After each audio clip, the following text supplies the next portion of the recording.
després de sentir el que ens han fet, uno pensa que el que diu Fidel Castro no està desacertat del tot. Si vosaltres el que hem tingut els voltants és el que diuen, el que diu Fidel Castro prosa de riu. Bueno, a mi sap molt mal que d'aquella banda no senguen el que va passar, però almenys que mos senga per sopar, que tinguem un profit. Hem de fer. Bé, això s'acaba, Jo no sé si algú vol alguna cosa més.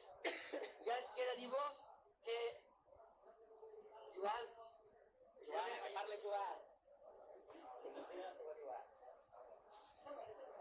Bé, bona nit a tots. Jo he de confessar, per a vergonya meva, que és la primera volta que vinc a la taula de Bon Profit.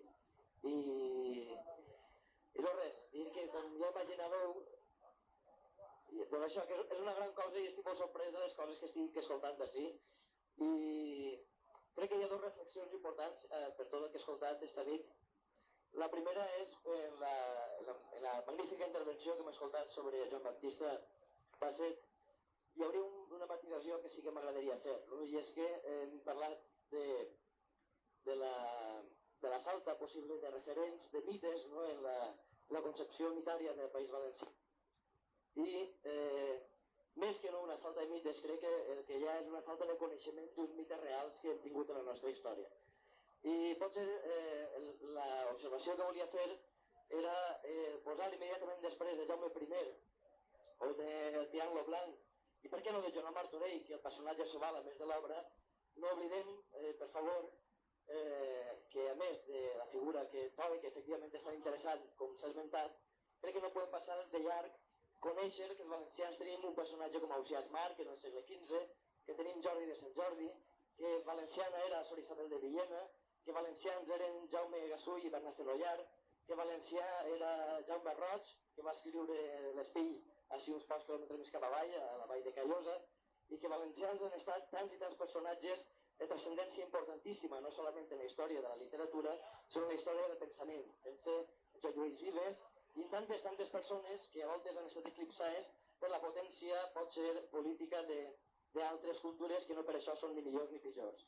Crec que més que no una falta de mites valencians, el que tenim és d'una volta la necessitat de reivindicar les persones que han fet que la nostra cultura hagi aportat coses transcendents en la història del món sencer, que no és poca cosa.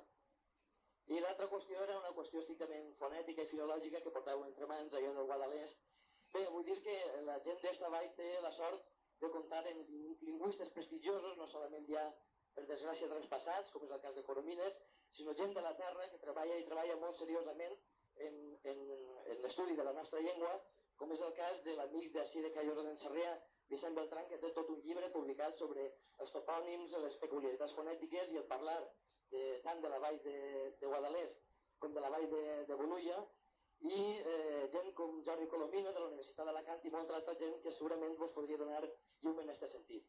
Jo, per desgràcia, no soc dialectòleg, però l'única cosa que puc dir és que no esteu discutint una cosa extraordinàriament estranya en lingüística, com és allò, i perdoneu que la cosa comença a fer-se una mica rotllo i això, però és una qüestió molt senzilla de monostongació de ua en o. Això fan tots els mallorquins.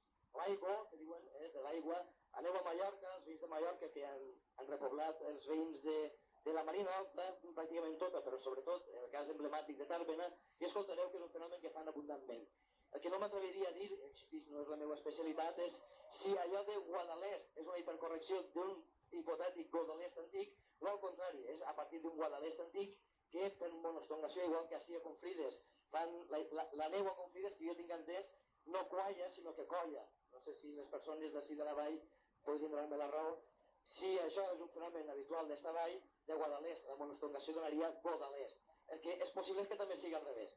Si jo com vulgui, és interessant i estic sorprès que gent com tots vostès es preocupen per aquestes històries i coincideix que la gent que ha parlat adés que la millor manera d'estimar-nos la nostra terra és, efectivament, conèixer-la més i millor.